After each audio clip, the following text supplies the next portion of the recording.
आप सभी मीडिया बंधुओं का आज की इस प्रेस वार्ता में हार्दिक स्वागत है। और जिस तरह से दिल्ली में काम की राजनीति की शुरुआत हुई है, उसका अगला पड़ाव अब उत्तराखंड बनने जा रहा है। और ये देख के बहुत अच्छा लग रहा है कि पूरे देश की राजनीति जो है वो जन मुद्दों के साथ, जन भावनाओं के साथ चल रही है। और आम आदमी पार्टी इस प्रदेश में अब राजनीतिक एजेंडा सेट करने में कामयाब रही है। और इसी विषय पे मैं सबसे पहले चाहूंगा कि कर्नल कोठार की बात रखें। कर्नल कोठार,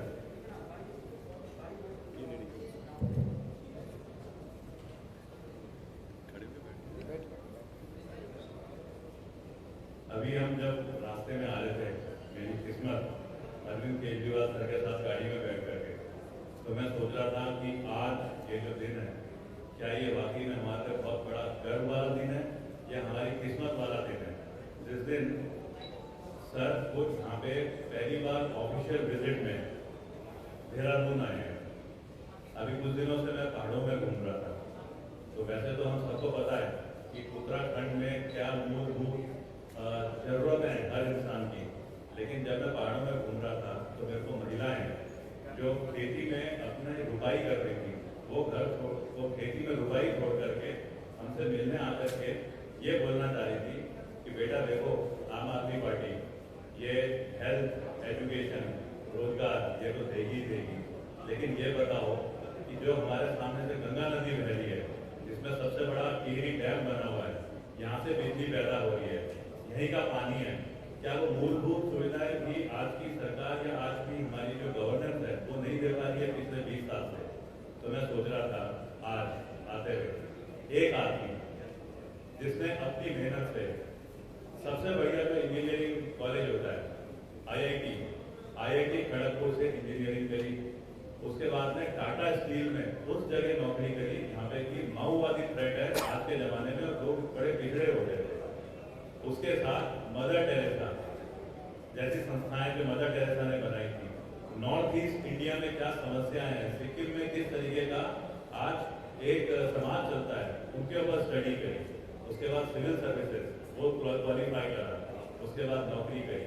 नौकरी करने के बाद में एक अच्छा एक्सपीरियंस लेकर के दिल्ली जैसी जगह जहाँ पे पावरफुल मानी जाने वाली हमारे देश की कांग्रेस और बीजेपी की बिल्कुल तगड़ी वाली राजनीति होती है, उस जगह पे स्थापित करा दिल्ली में एक गवर्नेंस मॉडल।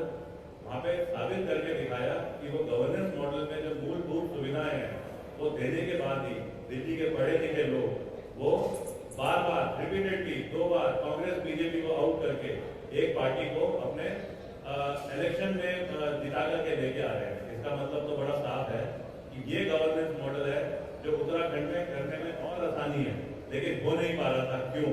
क्योंकि समझ नहीं आ रही थी। क्या किस्मत है आज हमारी। मैं इस आज ये जो प्रेस और लाइव जो कर रहा होगा, मैं उन महिलाओं को, बुजुर्ग महिलाओं को जो बीच में पहाड़ में मेरे को और आम आदमी पार्टी की हमारी टीम के लोगों को मिलती थी और बोलती थी कि हमारी समस्याओं का हल क्या होगा। देखो आज वो किस्मत वाला दिन शुरुआत हो रही है। उन समस्याओं को कैसे हल करना है, कैसे उसको ठीक करके उत्तराखंड का नवनिर्माण जो हम बोल रहे हैं वो किस तरीके से होगा।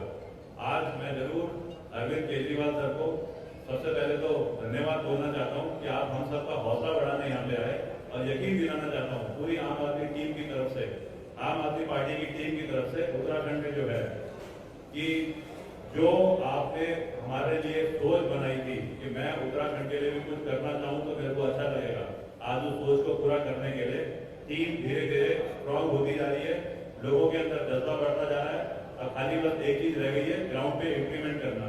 ग्राउंड पे इम्प्लीमेंट करने की ताकत हमारे में है, तरीका खाली हमें समझने की जरूरत है।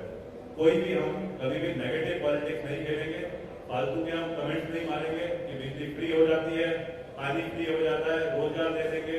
हम लोग कहीं पे भी पॉलिटिक्स में वो वाली चीजें नहीं करेंगे कि एक मुख्यमंत्री बनता है बाकी सब उसके पीछे पड़ जाते हैं।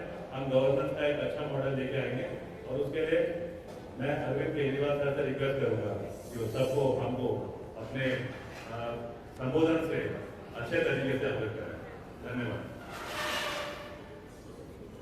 सभी उत्तराखंड वासियों को मेरा नमस्कार, सबको मेरा प्रणाम। आज उत्तराखंड में आके मुझे बहुत अच्छा लग रहा है। उत्तराखंड को हम देवभूमि मानते हैं। भगवान ने उत्तराखंड को देने में कोई कसर नहीं छोड़ी। भगवान ने सब कुछ दिया। उत्तराखंड में नदियां हैं, पहाड़ हैं, पेड़ हैं, वनस्पति हैं, जड़ी बूटियां हैं। उत्तराखंड में मेहनती लोग हैं, अच्छे लोग हैं, ईमानदार लोग हैं। लेकिन उत्तराखंड के नेताओं ने और उत्तराखंड के पार्टियों ने उत्तराखंड को बर्बाद करने में कोई कसर नहीं छोड़ी।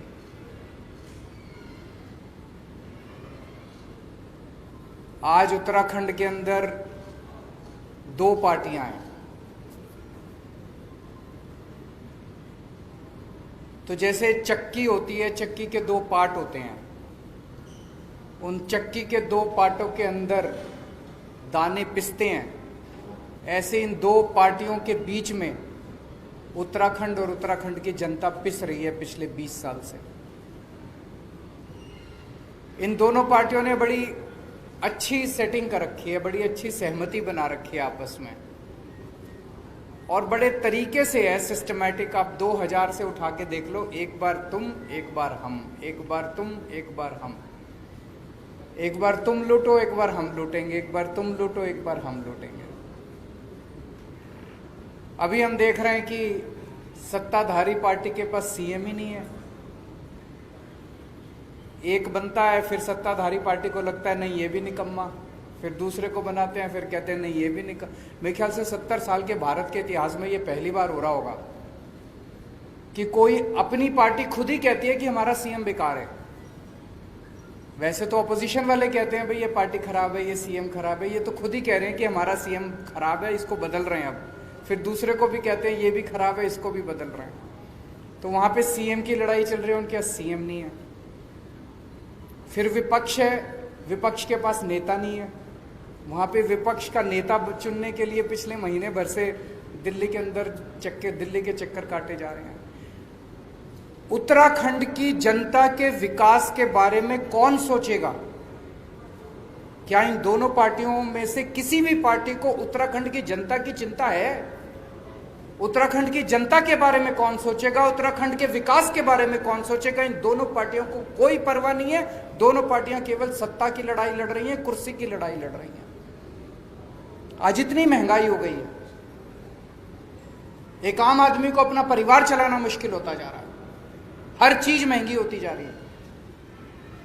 जैसा भी कर्नल साहब ने कहा, किसी भी परिवार में चले जाओ, सबसे ज्यादा दुखी कौन है? खासकर महिलाएं हैं। क्यों? आदमी कमाता है, कमा के महीने के अंत में अपने घर में अपनी धर्मपत्नी को, माँ को, बहन को लाके पैसे उसके हाथ में रख देता है। फिर पूरा महीने का खर्चा तो बेचारी महिला को चलाना पड़ता है। आमदनी बढ़ नहीं रही, खर्चे बढ़ते जा रहे हैं, महंगाई बढ़ती जा रही है। मेरा ये कहना है कि उत्तराखंड जो कि बिजली बनाता है, जो कि दूसरे राज्यों को बिजली देता है, दूसरे राज्यों को बिजली बेचता है, उत्तराखंड के अपने वासियों को बिजली इतनी महंगी क्यों मिलती है? क्या कभी किसी भी सरकार ने उत्तराखंड वासियों को फ्री में बिजली या सस्ती बिजली देने के बारे में सोचा? नहीं सोचा। उनके पास टाइम ही नहीं है, वो तो अपनी सत्ता की लड़ाई में लगे हुए हैं। जब टेहरी बांध बनाया गया था, टेहरी बांध बनाने के लिए जिन लोगों की जमीनें ली गई थी, जिन लोगों के रिसोर्सेज लिए गए थे, उनको वादा किया गया था कि तुम लोगों को कम से कम फ्री में बिजली दी जाएगी। किया गया था कि नहीं किया गया? क्या उनको फ्री में आज तक बिजली मिली? उनको भी बिजली नहीं दी। जो उनको वादा था उनको भी बिजली फ्री में नहीं दी। कुछ दिन पहले, अभी 4-5 दिन पहले, मैंने टीवी में सुना कि उत्तराखंड के बिजली मंत्री ने ऐलान किया कि हम 100 यूनिट बिजली फ्री देंगे और 100 से 200 यूनिट बिजली हाफ रेट देंगे। मुझे बहुत अच्छा लगा कि उत्तराखंड के लोगों को कुछ तो फायदा होगा। लेकिन मैं सोच रहा था कि चुनाव के 6 महीने पहले ये वादा कर रहे हैं, ये अपने वादे पे टिकेंगे नहीं टिकेंगे? इनके एक बहुत बड़े नेता ने एक बारी कमेंट किया था, जब उनसे पूछा गया जी आपने कहा था 15-15 लाख रुपए देंगे, बोले ये तो चुनावी जुमला होता है। तो जब उन्होंने ऐलान किया कि 100 यूनिट बिजली फ्री देंगे, तो मेरे मन में एक शंका थी, एक खुशी भी थी, एक शंका भी थी कि पता नहीं ये पूरी करेंगे नहीं करेंगे। मेरी शंका 24 घंटे में उसका निवारण हो गया। उसके 24 घंटे के अंदर यहाँ के मुख्यमंत्री ने कह दिया ऐसा कोई प्रस्ताव नहीं है, हम बिजली मुफ्त नहीं देने वाले। तो आपको 6 महीने का इंतजार भी नहीं करना पड़ा। चुनाव, उन्होंने खुद ही कह दिया ये चुनावी जुमला था, हम बिजली फ्री नहीं देने वाले। दिल्ली में उत्तराखंड के बहुत लोग रहते हैं। मुझे तो लगता है शायद उत्तराखंड के हर परिवार से या तो कोई दिल्ली में रहता होगा, या दोस्त होगा, या रिश्तेदार होगा। लगभग हर परिवार का कुछ ना कुछ दिल्ली से रिश्ता जरूर है। और जब आपस में दिल्ली से उत्तराखंड के जो निवासी हैं, दिल्ली में रहते हैं, वो आते हैं वापस, चर्चा करते हैं, फोन पे बात होती है, तो वो बताते हैं कि दिल्ली में किस तरह से विकास हो रहा है। जो काम 70 साल में सारी पार्टियां मिलकर देश के किसी भी कोने में नहीं कर पाई, वो काम आज दिल्ली के अंदर हो रहे हैं। स्कूल बन रहे हैं, अस्पताल बन रहे हैं, सड़कें बन रही हैं, पानी, बिजली, हर क्षेत्र के अंदर दिल्ली के अंदर विकास हो रहा है। अब उत्तराखंड वासी भी चाहते हैं कि वैसा ही विकास दिल्ली का जैसा हो रहा है वैसा ही विकास यहाँ भी, स्कूल अच्छे होने चाहिए, यहाँ भी अस्पताल अच्छे होने चाहिए, सभी उत्तराखंड वासी चाहते हैं। और अब उत्तराखंड के लोग मन बना चुके हैं कि उत्तराखंड के अंदर आम आदमी पार्टी की सरकार लानी है। तो मैं उत्तराखंड के लोगों को भरोसा दिलाना चाहता हूं कि जितने काम, अच्छे काम दिल्ली में हुए वो तो करेंगे ही करेंगे। स्कूल भी अच्छे बनाएंगे, अस्पताल भी अच्छे बनाएंगे, बिजली भी अच्छी करेंगे, पानी भी अच्छा करेंगे, यहाँ पे खेती भी अच्छी करेंगे, कानून व्यवस्था भी, और भी खूब सारे अच्छे काम करेंगे। आज मैं खासकर बिजली के क्षेत्र में 4 बातों की गारंटी देके जा रहा हूं। और मैं ये बता दूं, हमारा, मैं जो कहता हूं वो चुनावी जुमला नहीं होता। केजरीवाल जो कहता है वो करता है। आज जो मैं कह रहा हूं वो केजरीवाल की गारंटी है। 4 बातों की गारंटी दे रहा हूं मैं बिजली के क्षेत्र में। ये हमारी पहली गारंटी है। पहली गारंटी का मतलब अगले महीने फिर आऊंगा एक और बात करने के लिए, फिर उसके अगले महीने फिर आऊंगा एक और बात करने के लिए। आज बिजली के क्षेत्र में 4 बातों की गारंटी देके जा रहा हूं। पहली चीज, जैसे दिल्ली में करके दिखाया वैसे ही उत्तराखंड के अंदर हमारी सरकार बनेगी। 300 यूनिट बिजली तक हर परिवार को मुफ्त बिजली दी जाएगी। दिल्ली में 200 यूनिट बिजली मुफ्त मिलती है, 200 से 400 यूनिट के बीच में हाफ मिलती है, हाफ रेट पे। तो यहां पे इसके लिए हमने एक अलग वो कर लिया कि एवरेज करके 300 यूनिट, वो हाफ वाला कॉन्सेप्ट नहीं रखा, 300 यूनिट फ्लैट, 300 यूनिट तक हर परिवार को मुफ्त बिजली दी जाएगी। दूसरी बात, ऐसे पिछले कई महीनों से हमारे कार्यकर्ता गांव-गांव जा रहे हैं, घर-घर जा रहे हैं। ऐसे कई परिवार देखने को मिले, ऐसे कई बिल देखने को मिले कि लोगों के गलत बिल आए हुए हैं।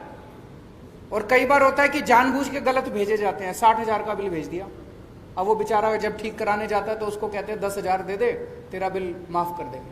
होता है ना कई बार, जबरदस्ती के झूठे बिल भेजे जाते हैं। अब बेचारा चक्कर काट रहा है, चक्कर पे चक्कर काट रहा है।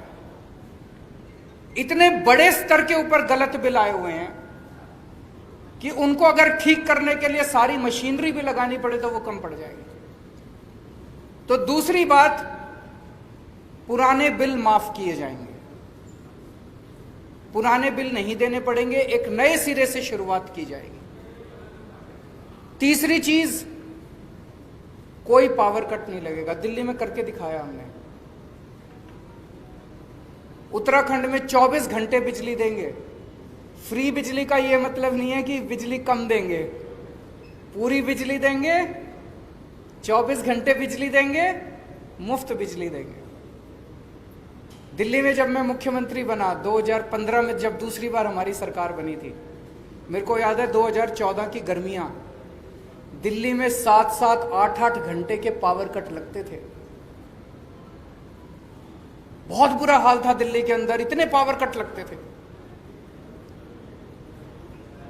मुख्यमंत्री बनने के बाद मैंने और मेरे मंत्रियों ने और मेरे विधायकों ने गली गली जा जाके, मोहल्ले मोहल्ले में जा जाके तारें बदलवाई, ट्रांसफार्मर बदलवाए, खड़े होके, जैसे अपने घर का काम कराते हैं ना जब घर की, वैसे खड़े होके हमने ट्रांसफार्मर चेंज करवाए, तारें चेंज करवाई, रिप्लेस कराई। और आज दिल्ली के अंदर 24 घंटे बिजली है। लोगों ने इन्वर्टर इस्तेमाल करने बंद कर दिए, जनरेटर इस्तेमाल करने बंद कर दिए। उत्तराखंड में भी बिजली की कमी नहीं है, उत्तराखंड में बिजली बहुत है कि नहीं है? उत्तराखंड तो दूसरों को बिजली देता है, फिर भी बिजली के पावर कट लगते हैं। क्यों लगते हैं? तो उत्तराखंड में कोई पावर कट नहीं होगा। ये तीसरी बात। और चौथी बात, किसानों को, उत्तराखंड के किसानों को मुफ्त बिजली दी जाएगी। आज एक किसान बेचारा गरीब आदमी है, सबसे गरीब आदमी है, और उस किसान से भी हम बिजली के पैसे लेते हैं। अगर उसको थोड़ी सी हम सहूलियत दे देंगे तो उसकी जेब में थोड़े से पैसे आ जाएंगे, उसकी जेब में थोड़े से पैसे आएंगे तो अपने बच्चों को और अच्छी तरह पाल लेगा। तो चौथी बात, किसानों की बिजली, खेती की बिजली मुफ्त की जाएगी। आज ये बिजली के क्षेत्र में हमारी पहली गारंटी है। 4 बातों की मैं गारंटी दे रहा हूं। हमारी सरकार बनने के बाद पहली कलम से आपकी 300 यूनिट बिजली मुफ्त कर दी जाएगी। मैं ऐसे भी नहीं कह रहा कि सरकार बनने के 5 साल के बाद चुनाव के टाइम हमारे को याद आएगा हमारा वादा। सबसे पहले सरकार बनने के बाद पहली कलम से आपकी 300 यूनिट बिजली मुफ्त की जाएगी, किसानों की बिजली मुफ्त की जाएगी और पुराने बिल माफ किए जाएंगे। 24 घंटे बिजली करने के लिए समय लगेगा, 3-4 साल लगेंगे। सारा नेटवर्क जो है, इसमें जितनी कमियां हैं, ट्रांसफार्मर बदलने हैं, ये है वो है, पुराना नेटवर्क है, इसको ठीक करने में समय लगेगा। उसके वो भी करेंगे, लेकिन 3-4 साल के अंदर ऐसी व्यवस्था कर देंगे, मॉडर्न नेटवर्क होगा बिजली का, 24 घंटे बिजली की व्यवस्था करेंगे। मैं समझता हूं कि आज की इस घोषणा के बाद उत्तराखंड के हर व्यक्ति को खुशी होगी, हर परिवार को खुशी होगी, लेकिन सबसे ज्यादा खुशी उत्तराखंड की महिलाओं को होगी। जैसा मैंने कहा कि एक महिला को सबसे ज्यादा बर्दाश्त करना पड़ता है अगर महंगाई होती है तो। शुक्रिया। अगर आपके कोई प्रश्न है तो एक करके सवाल रखिए।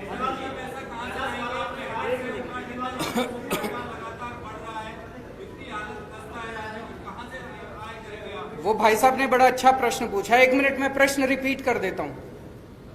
उन्होंने कहा कि उत्तराखंड की सरकार घाटे में चल रही है, उत्तराखंड के पास पैसा नहीं है, इतना पैसा कहां से आएगा?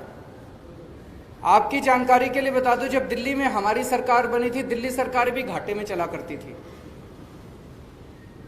आज 5 साल के बाद दिल्ली सरकार नफे में चल रही है। ये मैं नहीं कह रहा, सीएजी की रिपोर्ट जो आई है पिछली, वो कह रही है कि पूरे देश में अकेली एक ही सरकार है पूरे देश में, दिल्ली सरकार, जो कि नफे में चल रही है। बाकी सारी सरकारें घाटे में चल रही है। नंबर 1। नंबर 2, आज ये जो ऐलान किए गए हैं, हम सारी कैलकुलेशन करके आए हैं, सारी प्लानिंग करके आए, ये हवा में नहीं कर रहे। 1200 करोड़ रुपए का खर्चा आएगा टोटल। उत्तराखंड का बजट 50,000 करोड़ है। 50,000 करोड़ में से 1200 करोड़ रुपए निकालना कोई मुश्किल बात नहीं है। दिल्ली का बजट 60,000 करोड़ है। 60,000 करोड़ में हमारी दिल्ली में बजट बिजली की सब्सिडी 2200 करोड़ रुपए आती है। अगर हम 60,000 करोड़ में से 2200 करोड़ निकाल लेते हैं दिल्ली में, तो उत्तराखंड में से 50,000 करोड़ में से 1000 करोड़ तो निकाल ही लेंगे। एक बात। दूसरी बात, आज आपके सामने गवर्नेंस के 2 मॉडल हैं। आपको तय करना है कि आप कौन सा मॉडल चाहते हैं। एक मॉडल है इन दोनों पार्टियों का। इस मॉडल में सरकारें घाटे में चलती हैं, जम के भ्रष्टाचार होता है, स्कूल बर्बाद है, अस्पताल बर्बाद है, बिजली महंगी है और पावर कट लगते हैं। दूसरा मॉडल है नफे में बजट है, शानदार स्कूल बन रहे हैं, शानदार अस्पताल बन रहे हैं, बिजली मुफ्त है और 24 घंटे बिजली है। आप तय कर लो आपको कौन सा मॉडल चाहिए। अगर हम बिजली मुफ्त कर रहे हैं, आज मैं आपको वादा करके जा रहा हूं अगले 5 साल के अंदर किसी भी चीज के ऊपर टैक्स नहीं बढ़ाया जाएगा। आपसे एक्स्ट्रा टैक्स नहीं लेंगे, हम एक्स्ट्रा लोन नहीं लेंगे। कहां से लाएंगे पैसा? चोरी रोकेंगे, भ्रष्टाचार रोकेंगे। भ्रष्टाचार रोक के अगर पैसा बचाएंगे और आपकी जेब में डालेंगे, आप तो खुशी हो गए।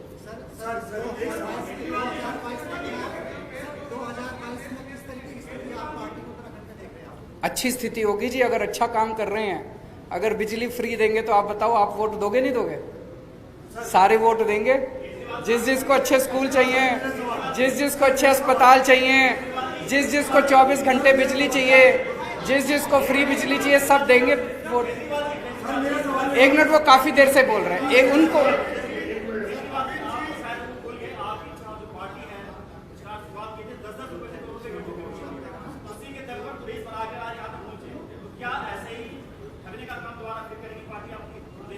देखिए जी, हम अगर चोरी रोकने वाली पार्टी है तो हम तो चोरी करते नहीं। हमारे पास फंड तो आप ही से 10 रुपए लिए। अब आपसे 100 रुपए लेंगे इस बार। आपसे भी 100 रुपए लेंगे, इनसे भी 100 रुपए लेंगे। जनता के चंदे से चलने वाली पार्टी है और जनता के चंदे से चलेगी।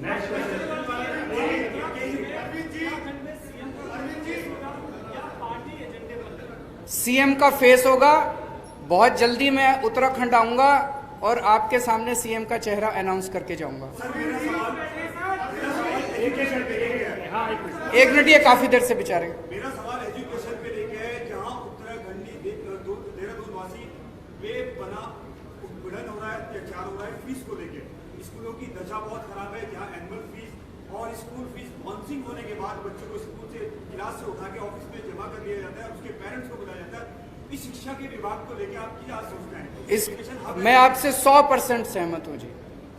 एक आज दो, इसमें थोड़ा सा मेरे को वक्त देना। ये मेरे बड़ा प्रिय मेरे विषय है, मेरे दिल के बहुत क्लोज विषय है। केवल मेरे नहीं, मुझे लगता है आम आदमी पार्टी के हर व्यक्ति के क्लोज विषय, शिक्षा का विषय।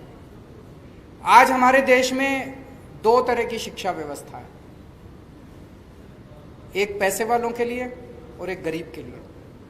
गरीब अपने बच्चों को सरकारी स्कूल में भेजने के लिए मजबूर है। मैं इसलिए मजबूर कह रहा हूं कि वो भेजना नहीं चाहता, क्योंकि सरकारी स्कूलों की हालत बहुत खराब है कि नहीं है?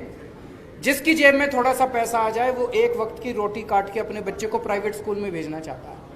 और प्राइवेट स्कूलों में, सारे स्कूल खराब नहीं है, लेकिन प्राइवेट स्कूलों में कईयों ने गुंडागर्दी मचा रखी है।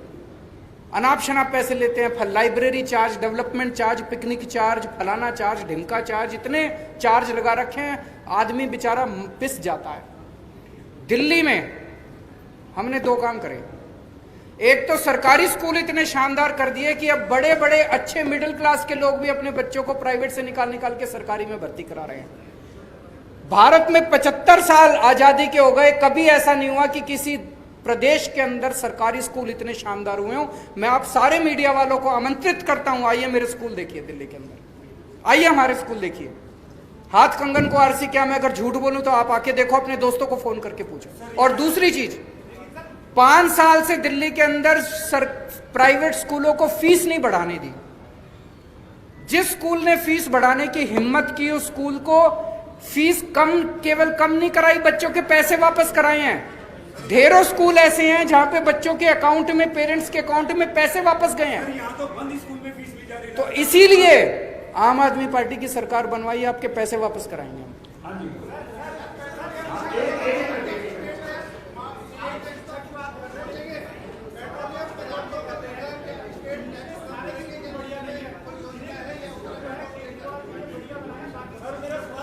ये इन्होंने एक अभी आ रहा हूं जी, सबके दूंगा। इन्होंने बड़ा इंपॉर्टेंट क्वेश्चन किया कि बीजेपी वाले ये कह रहे हैं कि केजरीवाल ने दिल्ली में 4-5 स्कूल अच्छे कर दिए, बस बाकी सारे नहीं करे। मैं आपसे आपको आमंत्रित करता हूं, आप दिल्ली के किसी सरकारी स्कूल में चले जाओ दिल्ली सरकार के, और आप वहां पे फोटो खींच के मेरे को भेज देना, अच्छा लगे या बुरा लगे। किसी भी सरकारी स्कूल में जाके आप देख लेना। एक मिनट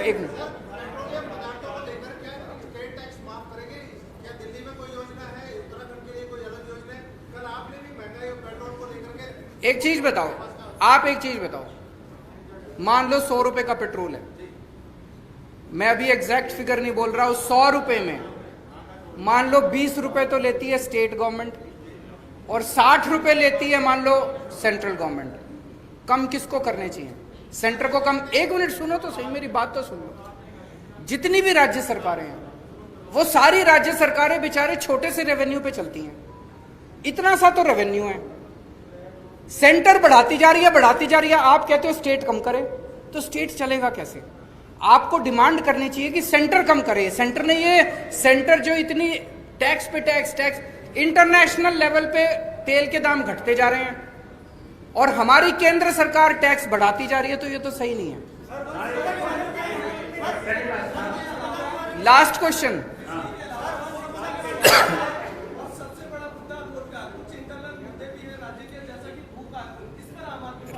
रोजगार के ऊपर आपने सही कहा।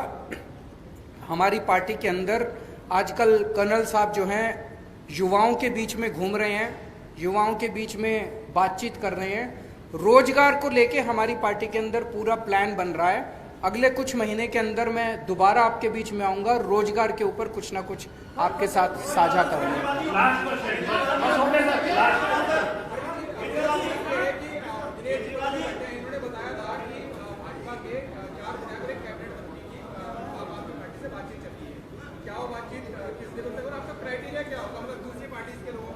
देखिए, मैं आज सभी जितने भी देशभक्त लोग हैं, जितने भी उत्तराखंड को प्यार करने वाले लोग हैं, जो लोग भी उत्तराखंड का विकास चाहते हैं, ऐसे लोग जो दूसरी पार्टियों में अपने आप को कुंठित महसूस कर रहे हैं, सफोकेटेड महसूस कर रहे हैं, ईमानदार लोग हैं, उन सबको मैं आमंत्रित कर रहा हूं कि अभी तक आपकी मजबूरी थी कि आप दूसरी पार्टियों में थे, अब एक अच्छी पार्टी आ गई है।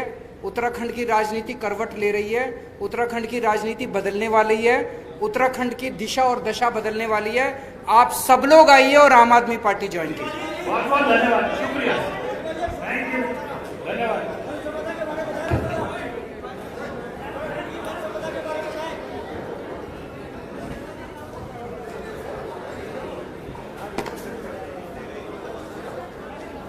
Thank you.